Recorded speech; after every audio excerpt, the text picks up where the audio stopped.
Bonjour à toutes, bonjour à tous. Merci d'être avec nous aujourd'hui sur ce webinaire, donc GetWatcher et IAC. Hem, en guise d'introduction, donc le sujet effectivement affiché à l'écran, pourquoi intégrer ANDR, à votre SOC? L'objectif, il est aussi, bien à travers ce webinaire, de vous donner plus d'informations autour de, l'identification des actifs, notamment exploitables, par des adversaires, par des attaquants, de couvrir également la complémentarité avec d'autres solutions, complémentarité qui amène, à plus de contexte pour vos analystes, pour in fine, améliorer les temps de réponse et d'intervention, et également donc finalement combler les angles morts. D'un point de vue pratique, ce que je vous propose, c'est de poser, vos questions à travers le chat. Je vais essayer de les lire au fur et à mesure et puis, je prendrai les questions, dans cet ordre-là et puis, naturellement, il y aura une session de questions-réponses à la fin, de ce webinaire.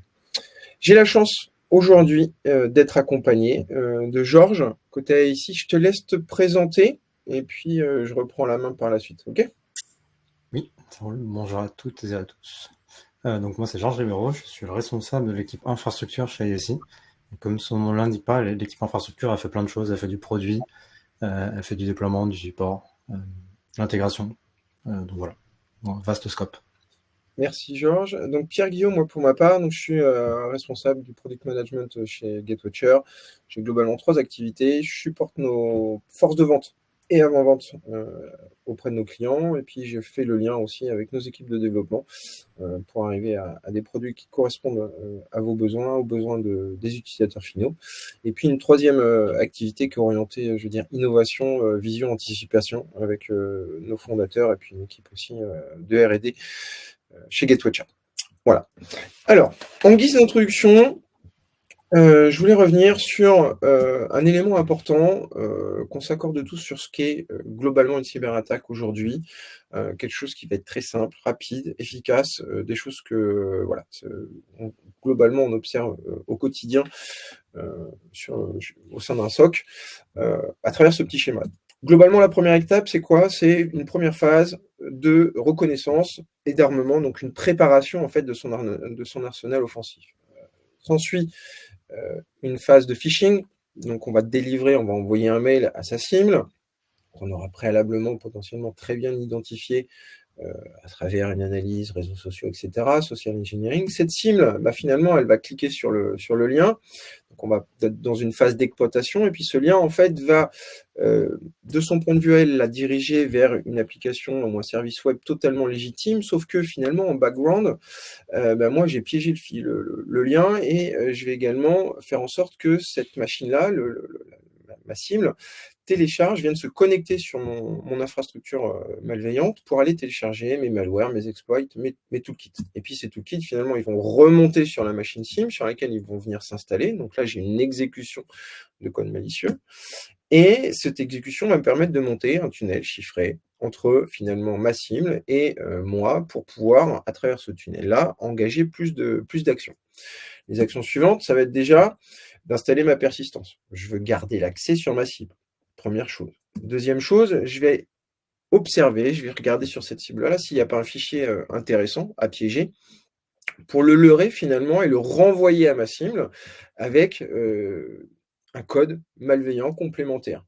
L'exemple typique, ça va être un fichier de logistique que ma cible utilise quotidiennement pour suivre ses rapports et cetera. C'est un fichier Excel qu'elle ouvre. Bah, moi, je l'ai téléchargé, je l'ai armé d'un certain côté et je l'ai renvoyé et j'ai changé, le fichier original par mon fichier, piégé. Et ce fichier piégé, bah, finalement, qu'est-ce qu'elle va faire? Quand la personne va l'ouvrir et ben, je vais faire du discovery et puis je vais faire du mouvement latéral. C'est-à-dire que je vais chercher à, m'introduire de façon, plus, en profondeur au sein de ma cible, de l'entreprise que j'ai ciblée, à la fois sur des postes de travail, donc c'est le fameux 7 points que vous voyez en bas, mais aussi, ben, d'aller chercher, des serveurs d'information, partagés, de documents partagés et cetera, des bases de données, clients et cetera. Et une fois que j'en suis là et ben, moi, ma dernière étape, c'est quoi? C'est de faire de l'exfiltration. Donc d'exfiltrer l'information que je vais trouver soit localement sur tous les PC, soit auprès de services applicatifs, plus globaux. Et cette exfiltration, je vais la faire vers des services autres que ceux qui hébergent, mes exploits et mes toolkits, tout simplement parce que si cette, infrastructure-là est détectée par une équipe de défense, j'ai toujours mes exploits qui sont à ma dispo.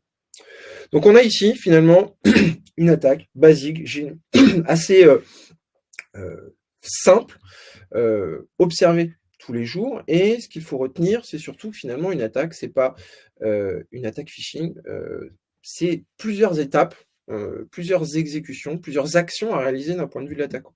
Une fois qu'on a compris ça, c'est très, très important pour la suite. Parce que si on regarde d'un point de vue menace, et la détection des menaces, il y a 3 gros défis principaux, à relever qui sont le comportement, donc c'est-à-dire analyser, tenir compte des comportements des usagers afin d'établir une norme des usages. Donc, et ces usages, c'est quoi? C'est comprendre que l'employé A l'habitude de discuter avec tel applicatif A, ou a le droit, n'a pas le droit, et cetera, pour établir finalement ce qu'on va appeler techniquement une baseline d'usage régulière pour que, en termes de défense et de détection, on puisse identifier les anomalies par rapport à cette baseline.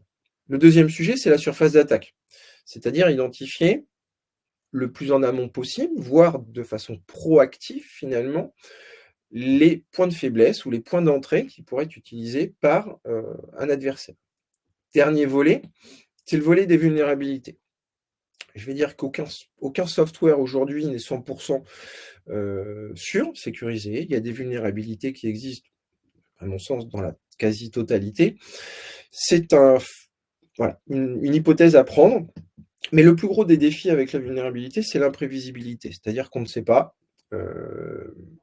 quand elle sera rendue publique, si elle sera rendue publique, si on est infecté, de quelle façon on est infecté, selon l'implémentation à vulnérabilité équivalente chez un client A, un client B, selon comment l'équipement ou l'applicatif impliqué est déployé, l'impact ou le risque ne sera pas le même. Donc ça, c'est important.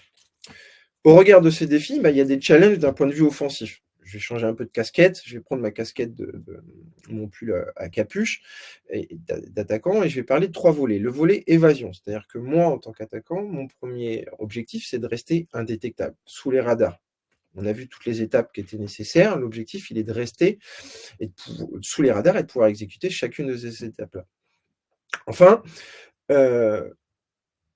pour cela, nécessairement, je dois être en mesure de maîtriser l'intégralité, donc ce qu'on appelle les TTP, tactiques, techniques et procédures. C'est-à-dire, et là j'insiste fortement, c'est-à-dire que tout à l'heure je parlais de phishing, c'est plusieurs actions. Un attaquant, c'est pas uniquement une technique d'attaque, non, c'est un séquencement d'actions, c'est une procédure qui est déroulée étape par étape. C'est séquentiel et c'est surtout pas linéaire, c'est-à-dire qu'il y a aussi une importance à s'adapter à la cible et à ce qu'on découvre chez la cible. Et ensuite, il y a nécessairement, en tant qu'attaquant, une capacité d'exploitation de toutes les failles possibles. Je parlais tout à l'heure des vulnérabilités de la surface d'attaque, c'est au regard de ça, en termes d'exploit et de maturité en termes d'attaquant, c'est de pouvoir en exploiter un maximum et de ne pas me cantonner à une seule méthode que j'applique systématiquement parce que potentiellement, il va y avoir des solutions de détection, une implémentation particulière et moi, je vais arriver à aller le plus loin possible. Une fois qu'on a compris ça, et moi je le résume de la sorte, c'est que d'un point de vue défensif, quand on va traiter un sujet de résilience cyber, par habitude, par consensus, aujourd'hui, on a une approche très linéaire, très liste d'actions à checker. On va parler de risk management, on va parler aussi et mettre en place des organisations spécifiques, que ce soit du SOC, du NOC, du VOC, donc du Security Operations Center, du Network Operations Center ou du Vulnerability Operations Center. C'est des organisations, elles prendront plus ou moins une forme standard, etc. Mais on reste dans une approche très je veux dire traditionnelle, organisationnelle.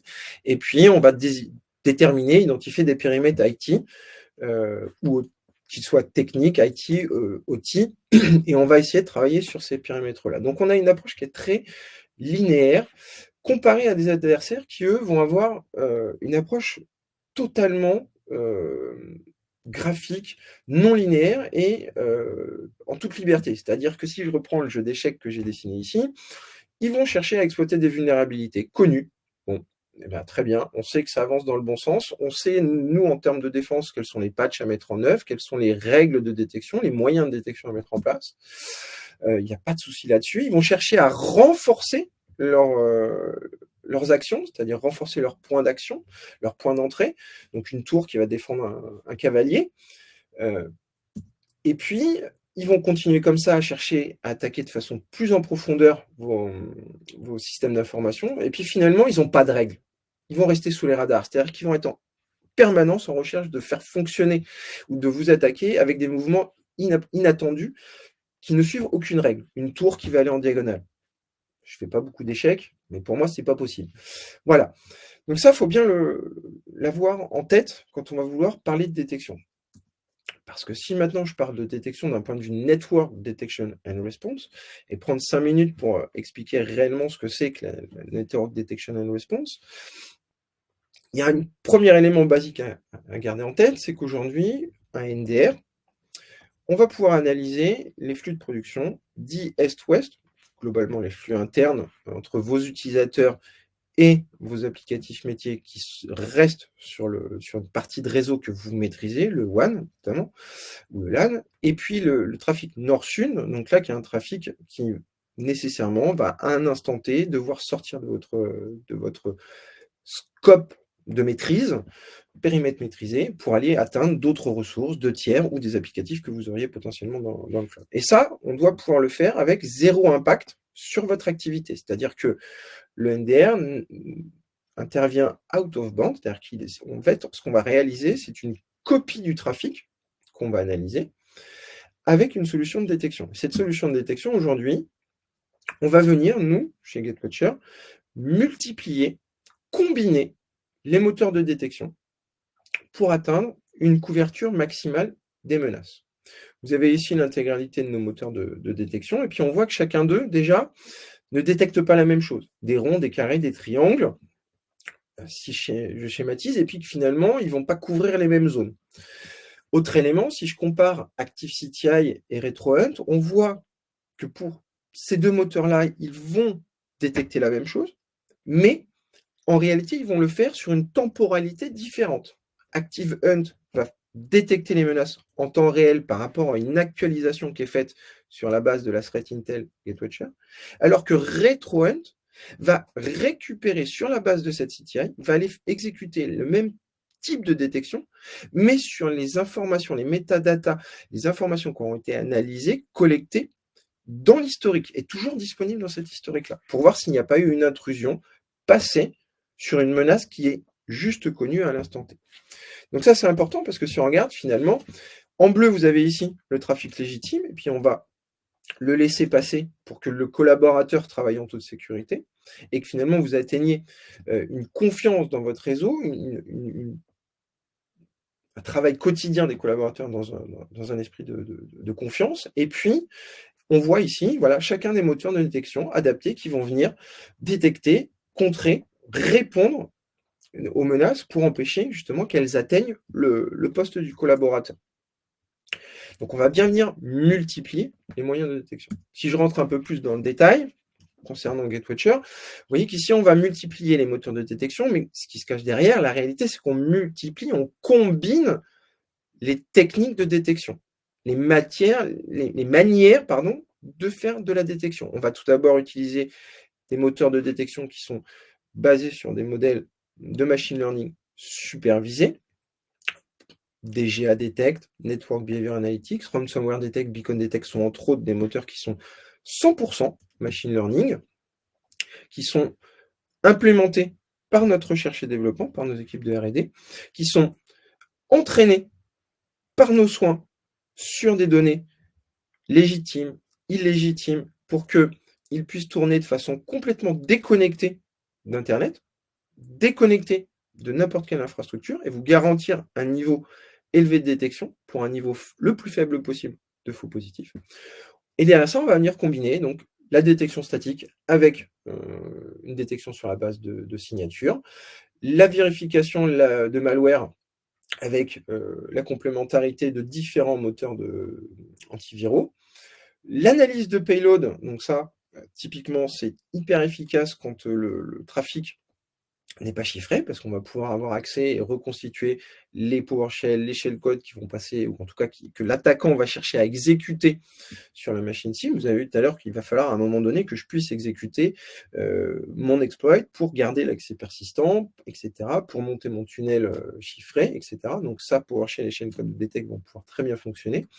Et puis ensuite, la détection d'IOC, une fois qu'on a la menace est connue, qu'elle est implémentée et connue par notre threat intel, ben on va pouvoir aussi avancer sur ces moteurs-là. Donc ce qui est intéressant, c'est au regard de ces moteurs, je voulais aussi vous partager aujourd'hui les cas d'usage. C'est-à-dire vraiment quelle typologie de menace. Je ne voulais pas rentrer forcément dans le détail d'une visibilité au regard d'un framework type MITRE, etc. Mais ici, vous voyez bien qu'on va couvrir un très très large panel, en fait, finalement, des menaces. Et ce qui est important, et ça c'est bien notre philosophie chez GateWatcher, c'est de fournir un nombre réduit de moteurs de détection, un nombre de moteurs de détection ou des moteurs de détection qui sont explicables, que l'on comprend, c'est-à-dire comment ils fonctionnent, qu'est-ce qu'ils détectent et quelle en est la finalité. Et le résultat de tout ça, c'est aussi l'analyse des comportements d'un attaquant pour identifier les étapes clés nécessaires et mandatoires qu'il va devoir exécuter sur un réseau ciblé pour se focaliser sur ces éléments-là et qu'on puisse finalement arriver, et là vous avez une kill chain en haut, à se dire, en multipliant nos moteurs, j'accepte que un moteur ne couvre pas l'intégralité de ma kill chain, néanmoins, la combinaison de ces moteurs-là, on le voit à l'écran, fait que sur toute la kill chain, j'ai à minima 1, 2, voire 3, voire plusieurs moteurs qui vont être capables de détecter, de s'agréger au niveau des résultats et de remonter une alerte unique sur une action, une activité malveillante très très tôt finalement dans la kill chain pour pouvoir réagir au plus tôt, que ce soit sur les phases de reconnaissance ou les accès initiaux, et comme ça couvrir tout du long la kill chain et pouvoir alerter au plus tôt. Donc ça, c'est le volet détection. Si maintenant, je vous ai parlé de détection, il faut aussi que je vous parle de réponse. Et de réponse chez GateWatcher, c'est un module qu'on a appelé Reflex. Comment ce composant va venir se plugger? En fait, j'ai repris ici, finalement, mon schéma initial avec mon trafic de production, l'acquisition, et puis au sein de la plateforme NDR GateWatcher, je vais distinguer l'analyse, donc c'est les moteurs de détection que je présentais précédemment, qui vont générer des incidents, et qui vont donc passer par une brique de remédiation qu'on a appelée réflexe chez GateWatcher. Et ce réflexe-là, en fait, va jouer le rôle d'une gateway API standardisée entre la détection réalisée par le NDR GateWatcher et différents éléments sur lesquels on va souhaiter intervenir pour contrer une menace. Et les trois grands éléments identifiés aujourd'hui, c'est le collaborateur en tant que tel. On va le notifier, donc ça c'est plus de l'information, ce qui est déjà un premier volet, mais on va surtout pouvoir directement désactiver l'accès, le mettre dans des groupes à accès restreint, le temps de l'investigation, et ça de façon automatique, très rapide. Au niveau des terminaux, ça va être d'isoler le poste, de le déconnecter, de forcer des scans pour que l'information remonte aussi sur l'outillage existant au niveau des SOC. Et puis au niveau des communications, je vais avoir en tête tout ce qui va être firewall notamment. Ça va être ajouter, mettre à jour les blacklists, notamment quand on a une adresse IP externe qui est connue ou identifiée comme malveillante, mais non présente dans la blacklist du firewall. Et c'est bien la combinaison, en fait, de deux aspects qui est important à comprendre ici, c'est que finalement, cette brique réflexe qu'on met en œuvre, on la veut agnostique de l'écosystème de défense qui est en place. C'est-à-dire que si vous avez un EDR A, B ou C, eh bien, d'un point de vue remédiation, on va savoir s'interfacer avec l'intégralité des EDR que vous aurez en place. Et la méthode, la procédure, le playbook en place fonctionnera. Et le deuxième élément, c'est et ça c'est très important, c'est l'objectif, il est aussi de pouvoir traiter une menace dans sa globalité. C'est-à-dire de ne pas se focaliser uniquement en disant la réponse à un incident, c'est uniquement au niveau de l'utilisateur. Non. Elle doit être globale. C'est-à-dire qu'un attaquant, si vous le bloquez parce qu'il a compromis tel utilisateur, mais que sur la machine, il peut toujours arriver à réaliser des tâches, vous ne l'avez pas contré. Vous avez juste gagné du temps. Donc là, l'objectif avec cette approche-là, c'est vraiment de globaliser la démarche de défense. Et finalement, de se dire, on passe d'une approche qui est très centrique, c'est-à-dire soit sur le endpoint, soit sur l'utilisateur, à une approche qui est beaucoup plus globale de la réponse dans son ensemble. Enfin, autre élément important, et puis on est bientôt arrivé à la fin me concernant, c'est de dire que le NDR, de par son positionnement sur le WAN, on va pouvoir avoir une visibilité sur l'intégralité des communications entre les différents composants et équipements de votre réseau. C'est important, c'est souvent une question qu'on a, qu'est-ce que ça veut dire, etc. Un NDR.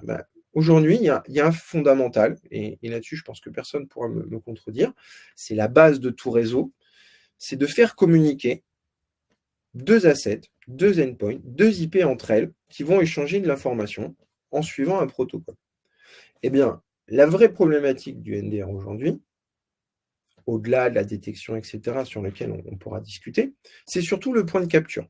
C'est-à-dire, quelle typologie de trafic je vais être en capacité d'analyser, combien de points de capture je dois positionner dans mon réseau pour finalement maximiser ma visibilité et ma détection au sens large.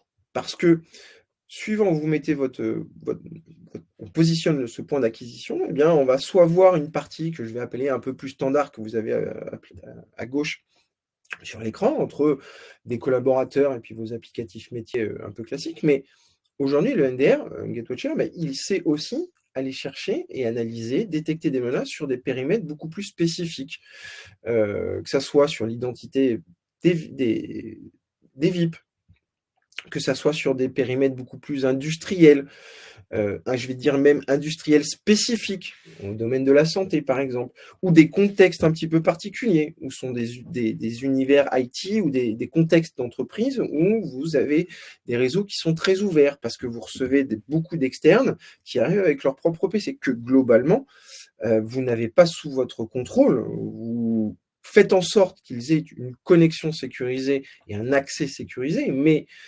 au-delà de ça, ça reste une porte d'entrée ou une possibilité pour un attaquant aussi d'utiliser tout ça. Et puis enfin, il y a tout le volet cloud, qu'il soit privé, public, via Internet. Donc vous êtes aussi garant finalement en tant que responsable informatique ou analyste.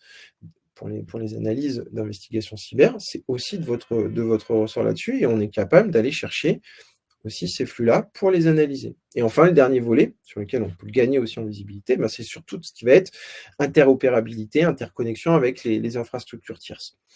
Exemple très, très simple sur ce volet-là, et là, je ne vais même pas parler finalement de menaces, c'est de dire que nous, quand on arrive chez des clients, qu'on vient connecter nos solutions, c'est certainement l'une des choses qu'on trouve le plus vite et le plus facilement. C'est-à-dire, ce sont des accès distants qui ont été autorisés à un instant T avec un partenaire technologique, qu'on parle d'IT ou d'OT, qui sont présents pour du support, de la maintenance, de l'update, etc.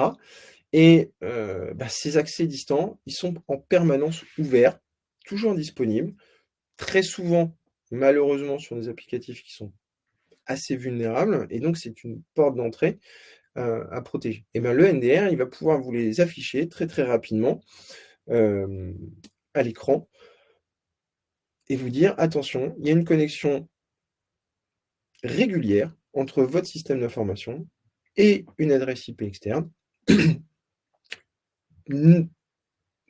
anormale sur laquelle il est important d'intervenir. Et pour aller plus loin, moi j'ai un exemple en tête assez récent chez nous où on est intervenu chez un client qui nous disait avoir sur son périmètre un certain nombre d'assets et d'IP actives, et puis en fait, on lui a montré que via la visibilité que fournissait finalement le NDR et les communications, quel que soit le protocole utilisé, finalement, c'était pas ce nombre-là, il en avait 3 fois, 4 fois plus d'IP. Parce qu'en fait, il y avait une interconnexion entre son système d'information et un autre système d'information qui discutait quasiment de point à point. Et là, voilà, il faut intervenir rapidement.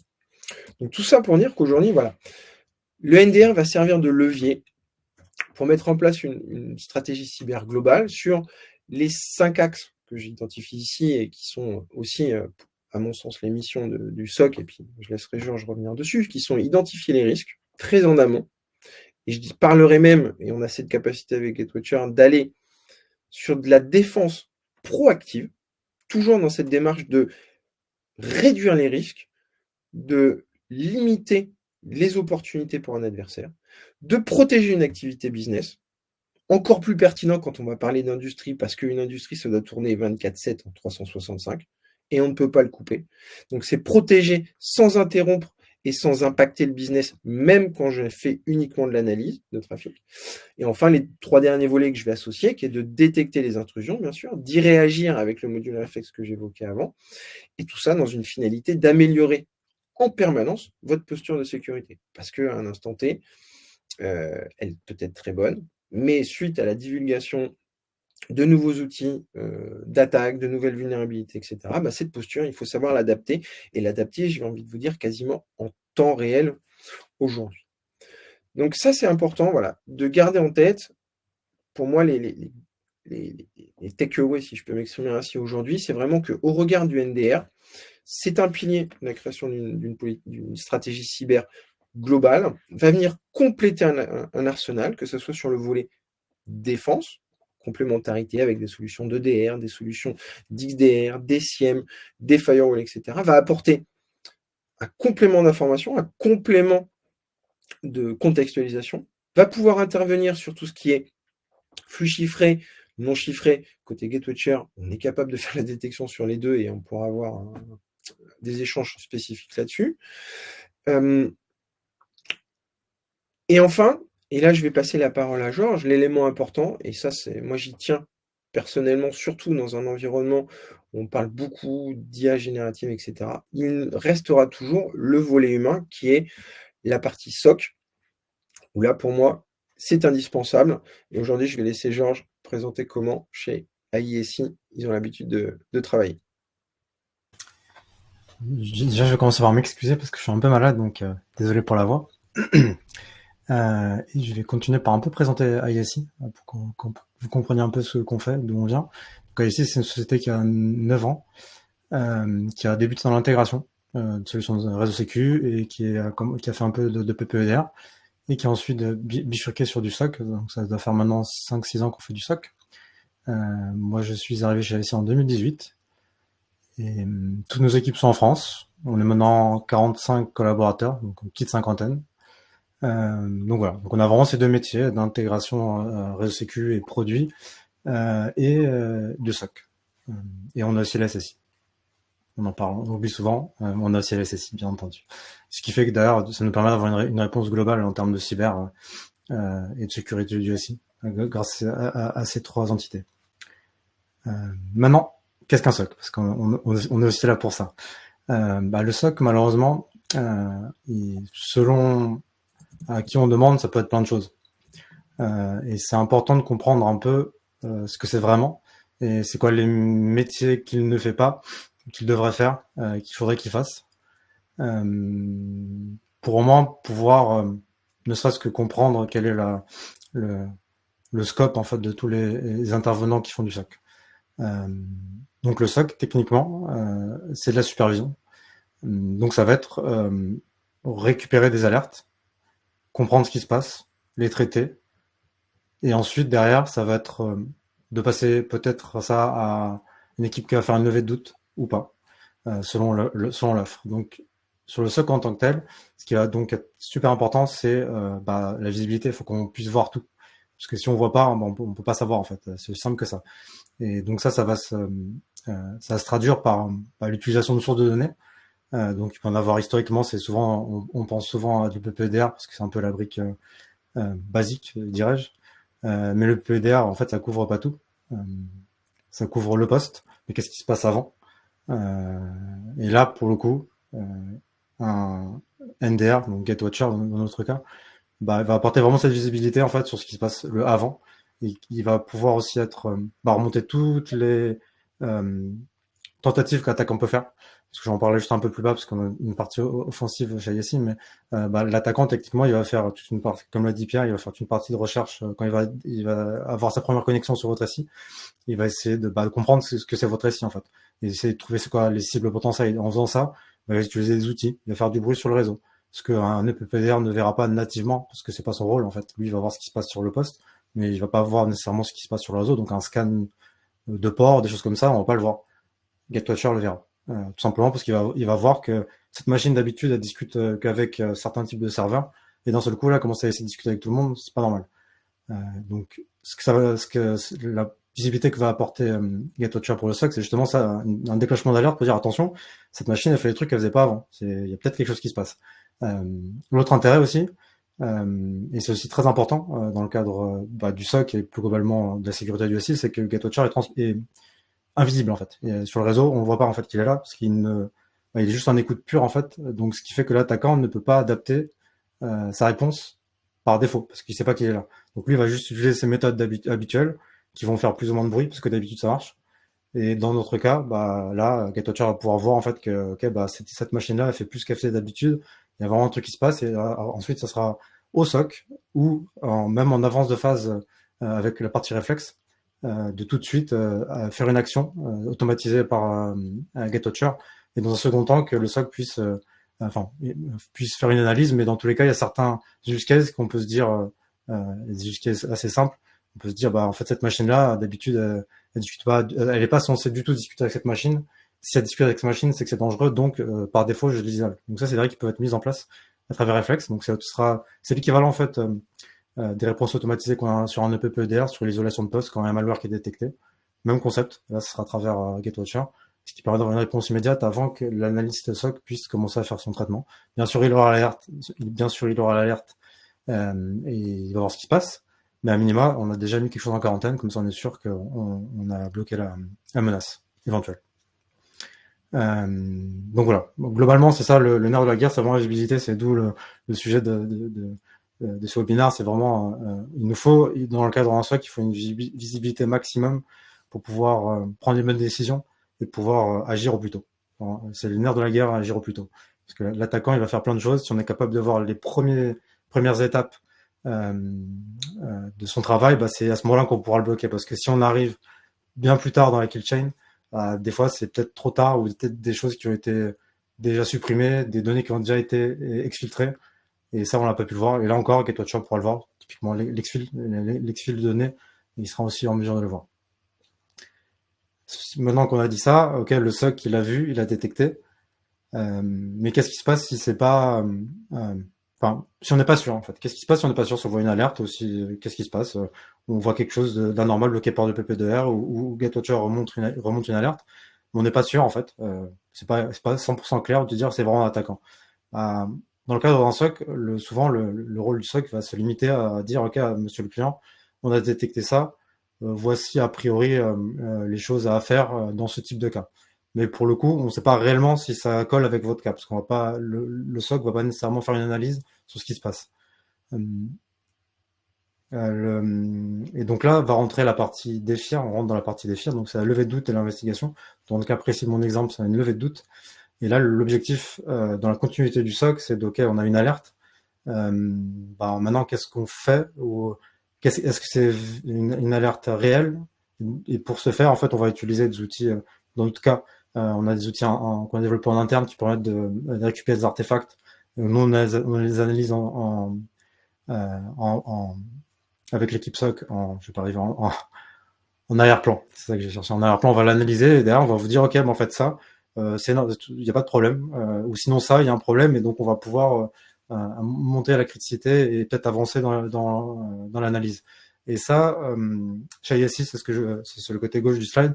Chez ISI, notre équipe SOC, elle est en mesure de faire et la supervision. Donc ça, classiquement, pas de problème, ça c'est le métier d'un SOC. Mais on est aussi capable de faire une levée de doute. Donc naturellement, nous, quand on va avoir un doute sur quelque chose, ou si vous avez un doute sur quelque chose, vous pouvez nous contacter pour nous demander en fait qu'est-ce qui se passe. Ou sinon, nous, on peut vous contacter en vous fournissant les outils en disant monsieur le client, et on ne sait pas ce qui se passe, il nous faut plus d'informations, merci de récolter les données, on va regarder ce qui se passe. Ensuite, les autres activités de la partie DEFIR, donc DEFIR, c'est Digital Forensic et Incident Response. Les autres métiers du DEFIR, c'est la partie réponse pure, en fait. Et là, ça va vraiment, ok, euh, on sait que l'attaquant est là, on sait qu'il a fait des choses avec plus ou moins de gravité. Qu'est-ce qu'on fait? Qu'est-ce qui se passe? C'est quoi euh, comment on réagit en fait? Comment on réagit? Donc là, pareil, ça repart ça va aussi être une phase d'investigation spécifique euh, à l'attaque, et ça va être toute une phase de comment on reconstruit ou qu'est-ce qu'on fait pour endiguer l'attaquant. Donc ça, on est vraiment sur la partie réponse. Donc là, ça sort vraiment du périmètre du SOC parce que c'est vraiment du temps en plus et ça demande du temps, enfin des équipes à temps plein. Et donc ça, c'est souvent des offres qui sont en plus. Dans notre cas, l'offre s'appelle DEFIR. Et donc dans notre cas, si vous avez un SOC chez un de nos concurrents et que vous souhaitez la partie EV-Doute, on est capable de la fournir à travers une offre DEFIR pure. Vous gardez votre SOC et si jamais vous avez un doute, vous pouvez nous déclencher pour qu'on puisse voir un peu ce qui se passe sur des alertes que vous avez pu voir. Enfin, sur la dernière partie, certes, qui va plus être liée à la threat hunting et la veille offensive. Donc, le threat hunting, c'est vraiment la veille. Ça va être la veille liée aux nouvelles attaques. Ça va être de la veille spécifique. Ça peut être aussi de la veille spécifique pour votre société. Est-ce que vos assets sont connus sur le darknet, des choses comme ça. Donc, on est vraiment sur la phase d'anticipation. Pour le moment, chez nous, on n'a pas encore d'offre autour de ça. On y travaille, mais pour le moment, on n'a pas ça. On a quelques briques qu'on réutilise dans le SOC, typiquement tout ce qui va être création et recensement des signatures de détection. On le fait en partie dans le cadre du SOC. Et enfin, un dernier point sur la veille offensive, pardon. Donc là, c'est le pentest interne-externe. Et pourquoi c'est important de se poser ce type de questions, ne serait-ce que pour comprendre le scope l'état du SI. Et dans le cas précis, l'équipe OffSec, elle nous remonte à travers les outils qu'ils utilisent, à travers la méthodologie, ils sont capables de voir ce qui fonctionne, et donc ils sont capables de remonter des IOC qu'il faudrait qu'on mette en place en détection chez nous. Donc voilà. Donc globalement, c'est ça. Toutes les activités autour de la cyber, et plus précisément sur la partie SOC, c'est ça les activités. Et c'est globalement s'il faut retenir quelque chose de tout ça, sur la partie SOC, le nerf de la guerre, c'est la visibilité. Parce que si encore une fois, on ne peut pas réagir sur quelque chose qu'on ne voit pas. Et plus tôt on le voit, mieux c'est. Voilà. Tu peux passer au slide suivant. Là, je vais présenter rapidement, je vais un peu rebondir sur ce que j'ai dit juste avant, rentrer un peu plus, je vais pas non plus rentrer dans trop de détails, parce que je vais laisser un peu de temps pour les questions. Mais donc, en termes de technologie ou de comment on fait les choses, et en termes d'offres techniques derrière, on a deux possibilités. C'est soit vous prenez un SOC chez nous qui va se baser sur notre outillage interne.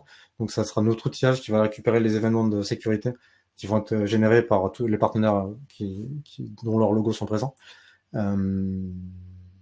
Et ça va remonter ensuite là encore, l'outillage interne qui s'appelle Jarvis. On aime bien les Avengers. Et donc, c'est un SOAR, c'est une plateforme en fait de gestion de la menace. Donc, tous les incidents de sécurité qui soient générés à travers notre outillage interne ou dans l'offre liée à un XDR ou un SIEM généré par les plateformes tierces. On est capable de remonter tout ça à un seul endroit chez nous. Et l'intérêt principal dans tout ça, c'est que nos analystes ils aient une interface unique pour à minima la gestion de menaces initiales. Ensuite, derrière, s'ils doivent aller en avant et faire du hunting, ils sont capables de se connecter aux différentes interfaces de tous les outils pour vraiment voir ce qui se passe. À minima, les alertes, elles sont récupérées, agrégées, normalisées et enrichies à travers notre outillage. Et donc, comme je le disais, on a deux possibilités. Soit c'est notre outillage interne, soit c'est à travers un partenaire, donc XDR, SIEM, donc ils sont indiqués là. Nous on va se plugger en fait, les alertes sont générées à travers ces plateformes, et nous on va se plugger sur API sur la plateforme pour les récupérer de notre côté. Enfin, sur la partie la team infra, elle apparaît ici, donc c'est mon équipe.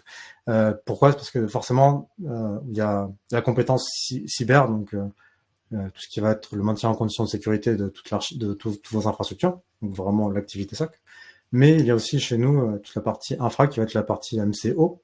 Donc s'assurer que tous les outils que vous avez déployés qui sont en bon fonctionnement, que si on prend Gatewatcher, que toutes les métriques sont OK, que le boîtier fonctionne correctement.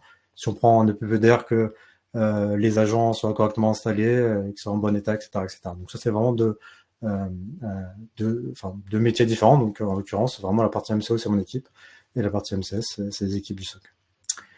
Voilà. Mais pour finir, je l'ai déjà dit en début de présentation, on est assez fiers d'avoir toutes nos équipes en France. Donc, je le redis ici. C'est un challenge pour plein de raisons, mais c'est quelque chose auquel on est attaché. Voilà. Je pense que j'ai fait le tour de ma présentation. Merci Georges. Je vais rebondir sur ta dernière remarque. Idem chez Gatewatcher, c'est vrai qu'on est vendor, éditeur de solutions NDR qualifié par l'ANSSI. On est fiers d'être français. C'est une belle reconnaissance quand on sait ce que vaut effectivement l'expertise en France et puis la qualité des produits ou les contraintes qui sont afférentes à une qualification. Mais c'est aussi un gage de qualité une fois que les solutions sont en place et que les personnes les opèrent. Donc, c'est plus qu'important, effectivement. Et ça n'empêche pas du tout, pour nous, nous on le voit à l'international, de très bien fonctionner aussi. Il y a un très beau rayonnement à l'international. Je propose de passer sur les questions. Alors, une nouvelle fois, je le redis, ça sera, si vous voulez les poser dans le chat ou dans le volet questions, moi, il n'y a pas de souci, je vais passer sur les deux. Petit rappel, parce qu'elle a été posée, il y aura effectivement une communication sur les replays avec les slides, bien sûr, ça sera partagé, pas de souci du tout. Une question, alors je vais la prendre, Georges, en premier, mais je te propose de compléter. La question est la suivante. En cas de publication d'une CVE critique, type Log4j, faille sur firewall, etc. Moi, c'est la faille de firewall, j'aime bien l'appeler la Friday vulnerability. C'est généralement le vendredi. Patché après X jours, est-ce que l'on peut utiliser la rétro-analyse pour savoir si un attaquant a eu le temps de faire l'exploit, donc de s'introduire, de compromettre votre réseau, avant de déployer le correctif? Je vais déjà prendre cette partie de la question. La réponse, elle est oui. Elle est positive. Aujourd'hui, elle a deux volets côté Gatewatcher. Deux approches. Déjà, celle que j'évoquais tout à l'heure sur la rétro-analyse, c'est-à-dire qu'une fois que la CVE elle est éditée, généralement, il y a les indicateurs de compromission qui vont venir avec, et nous, ça va remonter dans notre base de threat intel, et ça va redescendre notamment à travers le moteur de rétro-analyse que l'on a. Autre approche, c'est que, et ça c'est l'une des forces aussi de Gatewatcher, c'était que on met à disposition des SOC, notamment de l'équipe du SOC d'AISI, l'intégralité des métadatas qu'on a analysés. C'est-à-dire que, imaginez bien qu'on a une vue au niveau de l'applicatif, je veux dire simplifiée, pour accélérer les détections, mais on a aussi une vue type data lake sur lequel on permet de faire du forensic, de faire de l'investigation. Donc à partir du moment où les indicateurs sont connus, vous pouvez, ou l'analyste, le SOC peut chercher de lui-même, de façon proactive, ces menaces-là. Donc ça, c'est le premier volet. Ensuite, je vais répondre au deuxième élément de la question, deuxième question, qui est sous quel délai la CVE est implémentée en moyenne? Alors, là, je vais faire une double réponse. Première, moi je suis breton, mais je vais vous en faire une de normand. La moyenne d'exploitation d'une CVE, elle est aléatoire. Maintenant, on sait que c'est très très rapide. Suivant les éléments vulnérables, ça peut être très très rapide, de l'ordre de la demi-journée, voire de l'heure, parce que si on parle de passerelle VPN, etc., sont des éléments qui sont critiques et qui sont hyper intéressants d'un point de vue adversaire pour rayonner ou venir faire le maximum de dégâts. Donc, ça va dépendre de la CVE. Maintenant, si je regarde, cette fois plus avec un aspect, une casquette défensif, un élément dont je n'ai pas forcément parlé, parce que ce n'était pas l'objet du webinaire aujourd'hui. Chez Gatewatcher, on développe donc un assistant cyber basé sur de l'IA générative. Et aujourd'hui, nous, on a déjà testé et validé qu'à travers cet assistant, à travers un prompt, à travers une interaction humaine finalement, ou humaine digitale avec cet assistant-là, vous allez pouvoir lui poser comme question: connais-tu cette CVE? Vous lui donnez la référence. Il va aller chercher sur Internet le maximum d'informations, va aller chercher sur notre base de connaissances de Threat Intel des informations, va répondre en disant: oui ou non, il la connaît, il va vous donner un complément de contexte et d'information. Donc, vous voyez bien qu'ici, l'analyste, en fait, et le SOC, finalement, avec une simple interrogation en langage humain, comme s'il parlait, alors je vais pas dire à Jarvis, parce que c'est pas l'équivalent de Jarvis à l'écran, mais va avoir les informations sur ces CVE. Ça, c'est la première étape. Et puis, la deuxième étape, c'est la suivante, c'est-à-dire, peux-tu, au regard de cette CVE-là, me faire une proposition de règles de détection statique? Et nous, ce qu'on a testé aujourd'hui, c'est que notre assistant est 100% capable de faire cette proposition-là et va même vous proposer de dire: veux-tu que je l'applique sur ton environnement? C'est-à-dire que en 3 étapes et finalement 2 questions, je connais la CVE, j'ai la règle de détection et j'ai le moyen pour pousser la détection immédiatement dans la configuration de mon NDR. Donc, on rentre dans une dynamique future et d'un futur très très proche pour nous, qui est de dire, même si une CVE peut être implémentée, ou en tout cas l'exploitation d'une CVE peut être implémentée très rapidement, on est en train également, d'un point de vue défensif, de gagner énormément de temps dans la mise en place de la réponse adaptée. Je ne sais pas si Georges, tu veux compléter? Oui, alors le point sur la CVE, il est intéressant parce que du coup, une CVE, ça va vraiment dépendre aussi à ce que le vendeur a fourni la signature type, parce que forcément, les CVE en tant que tel, ça va présenter une faille, mais ça va pas nécessairement fournir le code qui permet de l'exploiter. Et donc tout ça, ça nécessite aussi que, alors soit qu'il y a eu il y a deux axes, c'est souvent les CVE avant qu'elles soient publiées, il y a une partie embargo avant qui donne accès à des acteurs du marché à la CVE pour qu'ils puissent créer des signatures en avance de phase, ou à minima aussi au produit qui est impacté de générer les mises à jour pour que les mises à jour soient disponibles avant même que la CVE sorte ou le jour même. Donc forcément, donc pour répondre, c'est que pour qu'on puisse détecter et puisse dire ça et savoir si une faille a été utilisée, faut qu'on sache vraiment qu'est-ce qu'elle fait. Donc faut qu'on ait un code malveillant. Donc globalement, une CVE quand elle sort, s'il n'y a pas de code malveillant, et ça peut prendre, comme tu as dit, soit des demi-journées, ça peut prendre plus ou moins de temps en fait selon la complexité de la CVE, pour que du code malveillant soit disponible sur Internet. Alors il y a le côté public et il y a le côté darknet qui sont pas nécessairement sur la même temporalité, mais malgré tout, quand une CVE sort, il va avoir un peu de temps, encore une fois selon l'intérêt des attaquants, à ce qu'un code malveillant sorte pour pouvoir l'utiliser.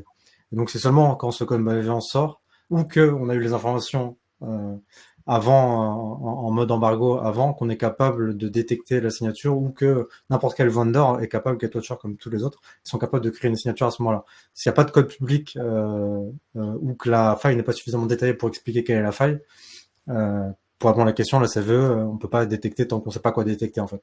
C'est la même histoire. Ouais, alors du coup, je vais rebondir sur tes propos, parce que ça va mettre en exergue deux moteurs de détection chez GetWatcher qui sont Network Behavior Analytics et le Beacon Detect. Moi, j'aime à dire qu'avec ces moteurs-là, finalement, on identifie une 0.2. Pourquoi? Parce que, comme tu le dis, il y a cette notion de CVE. Finalement, à partir du moment où on parle de CVE, on parle d'une menace enfin d'une menace, on parle, oui, d'une vulnérabilité qu'on connaît. Il y a cette période d'embargo, et puis à partir du moment, l'embargo terminé, on a les patchs, on connaît il y a des POC qui sont faits d'attaques, etc. Donc on a les éléments. La 0D, et finalement, c'est la phase préliminaire, en amont. C'est toute typologie de techniques non identifiées. Et pourquoi je parlais de ces deux moteurs-là? C'est qu'aujourd'hui, ces moteurs-là, finalement, on les a voulu aussi agnostiques du framework offensif qui va être utilisé. Et c'est important, et je vais juste prendre Beacon Detect comme exemple.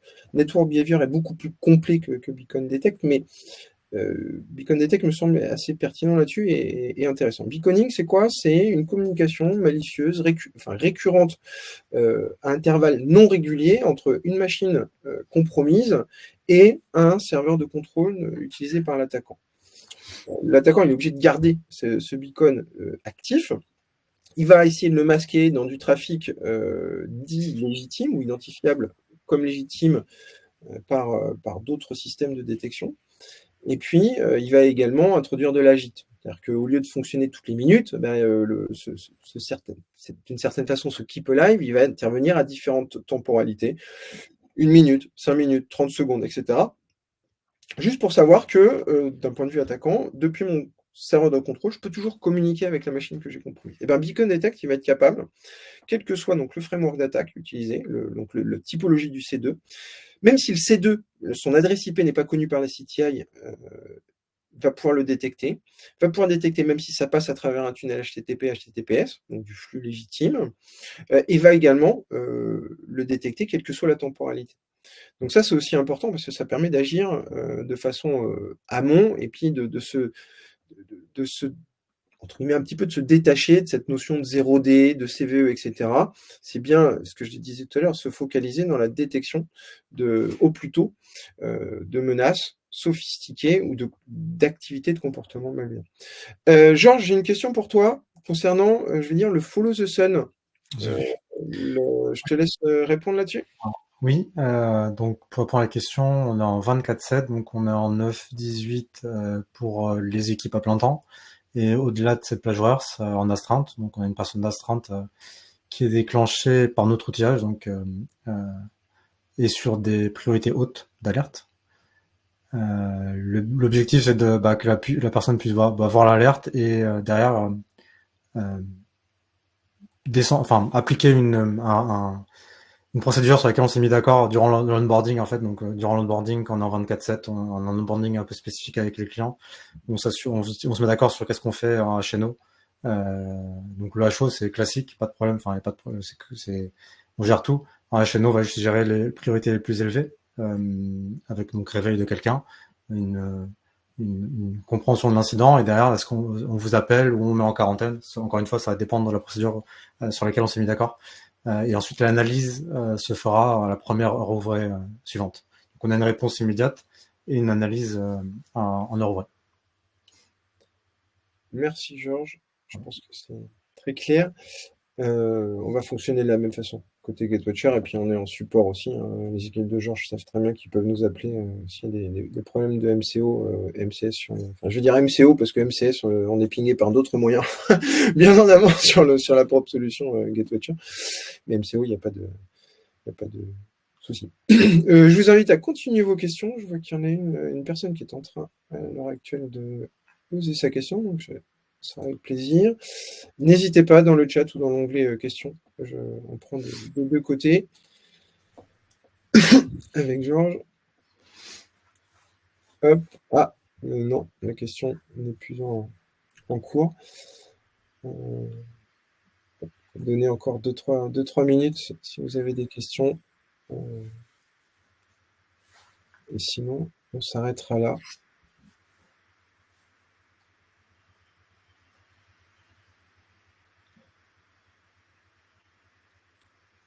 Bon, je vois pas d'autres questions. Georges, merci beaucoup pour cette heure passée ensemble. J'espère en tout cas qu'on a répondu à un maximum de questions qui n'ont pas été posées, mais en tout cas que les personnes pouvaient avoir de leur côté.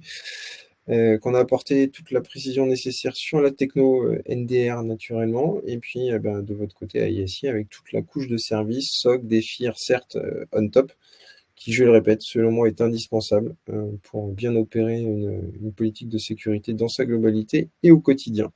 Merci encore, Georges. Bonne journée à tous. Merci à tous. Bonne journée. Au revoir. Au revoir.